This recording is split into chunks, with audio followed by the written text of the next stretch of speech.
Kita sambung sesi pembelajaran kita untuk contoh yang ke-6 dalam chapter yang ke-6 iaitu kawalan getaran dalam subtopik vibration absorber. Dalam contoh ini diberi motor generator iaitu satu equipment yang biasanya kita jumpa di dalam industri oil and gas.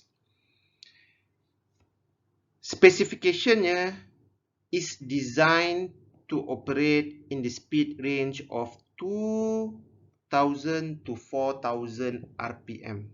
Yang itu yang kita dapat dalam technical spec. However, the set is found to vibrate violently. Bila ada statement ni kita dah tahu dah bahawa this will be, di mana resonance berlaku. At the speed of 3000 RPM due to the slight unbalance in the rotor.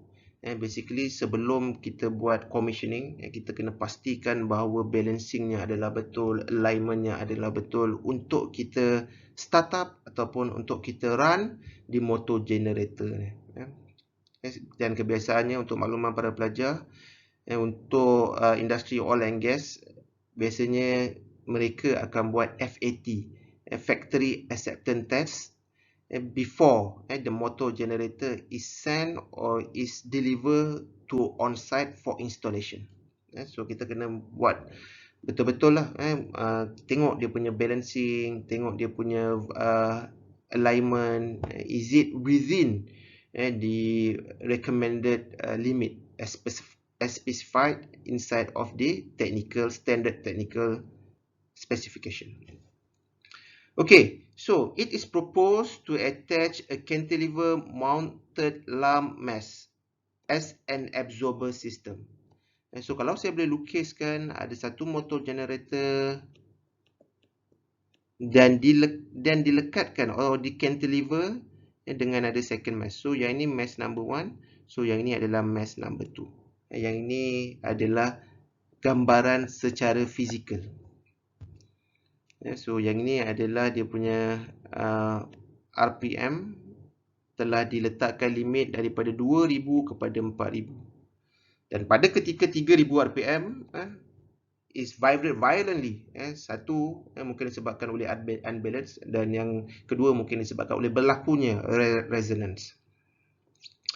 Okay, so the engineer thinks that we need to attach the vibration absorber system to eliminate the problem.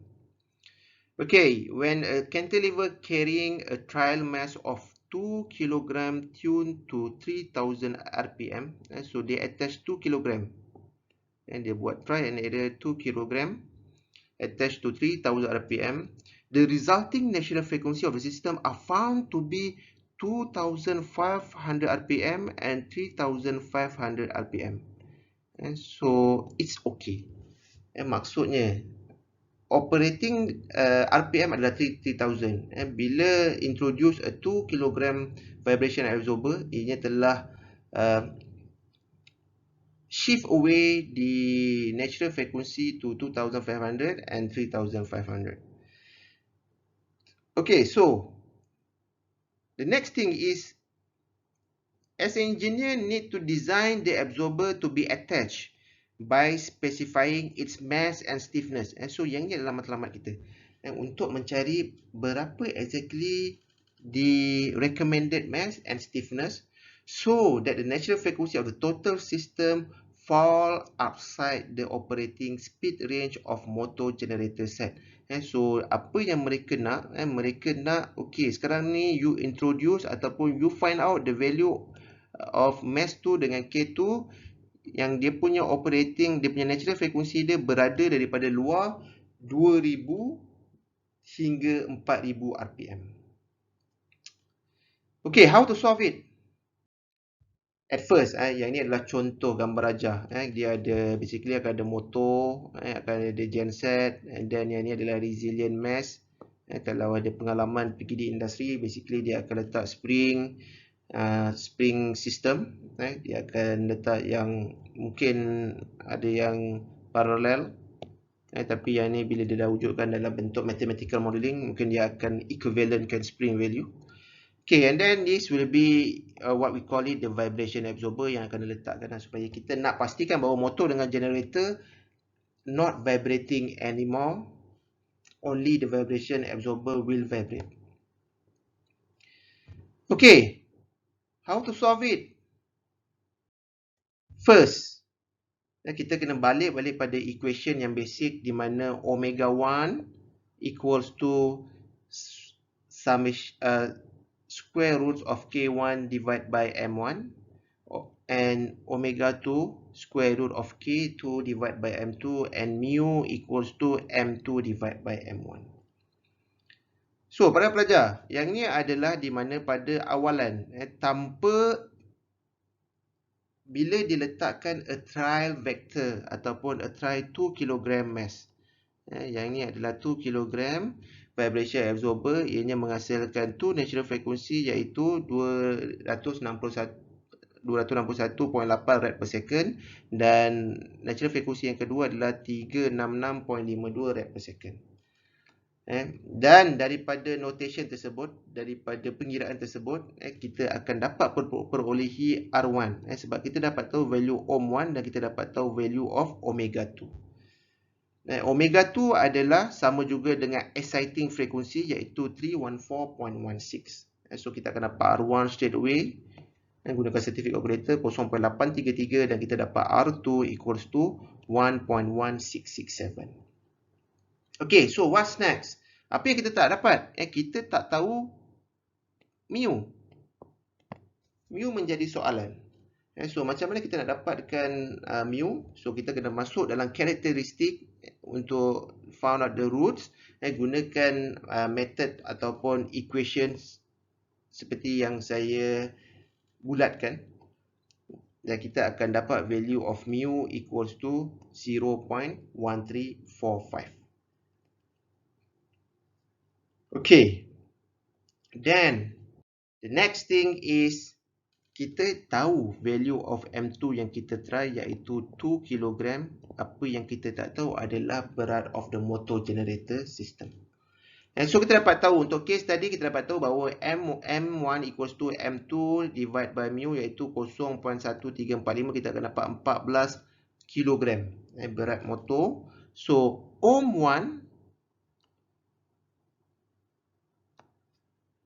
adalah 209.44 rad per second. Yang itu adalah ohm yang pertama. Dan untuk mendapatkan R1, so kita gunakan ohm 1 divide by omega 2, kita akan dapat 0.6667. So kita masukkan dalam untuk mendapatkan M2. So kita dah dapat tahu M1, kita dapat tahu value of mu.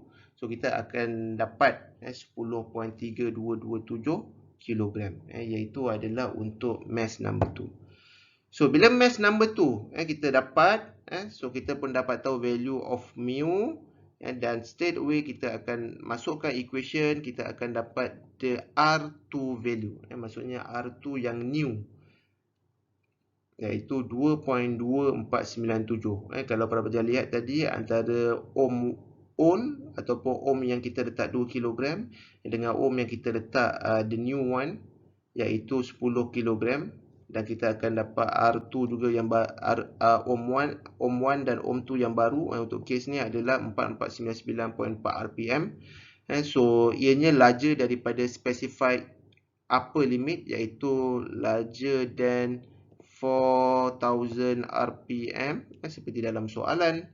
So kita dah agree bahawa ianya memenuhi spesifikasi yang ditetapkan. So baru kita cari value of K2 dengan memasukkan value of omega 2 power of 2 multiply by M2. Untuk case ni omega still remain iaitu the excitation frequency dan M2 would be 10 kg. Jadinya daripada 2 kg yang kita introduce, kita kena top up, tambah ianya menjadi kepada 10.3 kg in order for the natural frequency occurs outside of the operating limit ataupun operating RPM, iaitu daripada 2000 kepada 4000 RPM.